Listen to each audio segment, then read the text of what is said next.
Human beings have always looked for patterns, for answers, for meaning. That's what our brains are designed to do. When lightning struck the ground or fires raged in ancient forests, early humans didn't understand why, but they needed a story, so they created one. The sky wasn't just angry, it was a god. The rain wasn't just water, it was a gift. The sun wasn't just a star, it was something that watched over them. The moment humans became self-aware enough to ask why we are here was the same moment fear took root. Fear of the unknown, fear of death, fear of meaninglessness. And from that fear, religion was born. Not as a revelation, but as a coping mechanism. It wasn't divine communication, it was guesswork. Hello everyone, and welcome to Firmness. Early societies created gods that looked like them. They thought like them, punished like them, rewarded like them. These gods had human moods. They could be jealous, angry, forgiving, or vengeful. They needed sacrifices, temples, and endless praise. In other words, they behaved suspiciously like the people who invented them. Every ancient culture had its own creation myth. The Babylonians believed the world was formed from the corpse of a defeated goddess.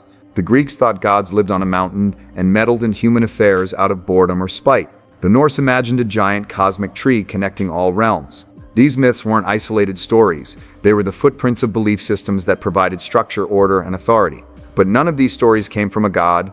They came from human minds trying to explain a reality too complex and chaotic to understand without a narrative. Over time, stories became traditions, traditions became doctrines, and doctrines became untouchable. The more people invested in them, the more dangerous it became to question them. Religions evolved right alongside civilizations. As empires grew, religion became a tool of political power. Pharaohs claimed they were gods. Kings said their authority came from heaven. Rulers used religion to justify wars, conquests, slavery, and control. If you disagreed, you weren't just wrong, you were a heretic, an enemy not just of the state, but of the divine. It wasn't about truth, it was about obedience. Even the most widely followed religions today are based on ancient texts written by people living in isolated tribal societies. These people didn't understand disease, astronomy, or biology. They believed illness came from demons, and that stars were holes in the sky. They weren't receiving cosmic messages. They were recording their best guesses about how the world worked, wrapped in metaphors, myths, and rules for survival. And those guesses persisted not because they were accurate, but because they were useful. Religion gave people comfort in the face of death, a sense of belonging, and a reason to behave. But it also brought burdens, intolerance, fear, guilt, and blind mission. People didn't ask if the stories were true, they asked if they worked. Even when religions contradicted each other, the basic formula was the same. A powerful being watches everything, rewards the faithful, punishes the disobedient, and promises something better after death. That idea was an easy sell because it answered our deepest fears, loneliness, uncertainty, and mortality. But an idea being comforting doesn't make it true. Religion claims to answer questions that science is still investigating. How did the universe begin? What happens after death? Why are we conscious? But these answers are wrapped in ancient language and dogmatic thinking. They don't require evidence, only belief. And that belief is protected by emotional walls, rituals, taboos, and threats. Once a belief becomes sacred, it becomes unquestionable. And when something can't be questioned, it becomes dangerous. Over time, the world has become more connected. Cultures mix ideas. Scientific discoveries replace ancient assumptions. And yet religion remains. Not because it proves itself, but because it adapts. It reinterprets, softens its edges, incorporates new language, but the foundation remains the same: authority without evidence. What's more revealing is how similar religious systems are throughout history. Polytheism and monotheism aren't opposites. They're different strategies for organizing power. In both cases, there's a divine structure that legitimizes rules, leaders, and institutions. Whether it's Zeus, Yahweh, Odin, or Allah, the concept remains. Someone superior is watching, and you are accountable, not just to laws, but to beliefs. Religion didn't fall from the sky. It was built brick by brick, story by story, by people who wanted to understand life, justify their rule, or guide their communities. And like any human creation, it bears the fingerprints of its creators: tribalism, superstition, hierarchy, and fear. This is why religious texts reflect the prejudices of their time.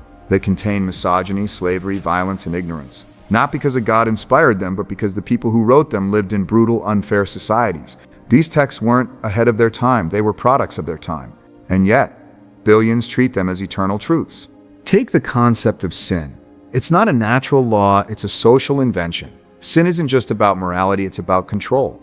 When you convince people they are broken by default, you can sell them salvation, and if that salvation is only available through one path, one book, one leader, then you have a monopoly on meaning. That isn't spirituality, it's marketing. We've made enormous progress in understanding the world, evolution, neurology, cosmology, yet many still prefer stories written when the earth was thought to be flat and disease a punishment. Why? Because those stories provide certainty, and humans crave certainty even if it's false. But progress doesn't come from certainty, it comes from doubt, from asking better questions, from admitting we don't know everything and being okay with that. The idea that a supernatural being created the universe, selected a people, dictated rules, punished enemies, and now watches everything, it sounds less like universal truth and more like a myth that was passed down generation after generation until it's solidified into dogma. We don't treat other ancient beliefs with the same reverence. No one sacrifices goats to ensure a good harvest today. No one prays to the sun for fertility. Those were sacred too, but they faded away, not because someone disproved them, but because culture moved on. Religion persists because it taps into our psychology. It offers community, purpose, ritual, and meaning. But those needs can be met without superstition. We can build ethics through empathy, not fear. We can find connection without hierarchy. We can create meaning without mythology. The gods didn't create us, we created them because we were scared, curious, and in need of order. And now that we understand more, we owe it to ourselves to question what we've inherited. There's no shame in recognizing that religion was humanity's first draft for understanding life, but it's a draft full of errors. The problem is treating that draft as the final version.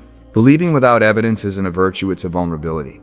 That so many religions contradict each other, yet all claim absolute truth should be enough to raise suspicion. If one were clearly correct, the others wouldn't survive. But they survive because belief isn't based on truth, but on repetition, emotion, identity, and fear. We don't have to be afraid anymore. We can honor our ancestors without repeating their mistakes. We can appreciate myths without living by them. We can respect tradition without submitting to it. Religion isn't a divine gift, it's a human invention born from confusion, sustained by fear and transmitted through obedience. But like any invention, it can be retired. When we stop mistaking old stories for eternal truths, we free ourselves to write new stories based not on what we fear, but on what we know and what we can become. And we aren't limited by the borders of ancient beliefs. Our potential doesn't need to be filtered through dogmas. It doesn't need approval from an invisible watchman. It needs curiosity, compassion, and courage.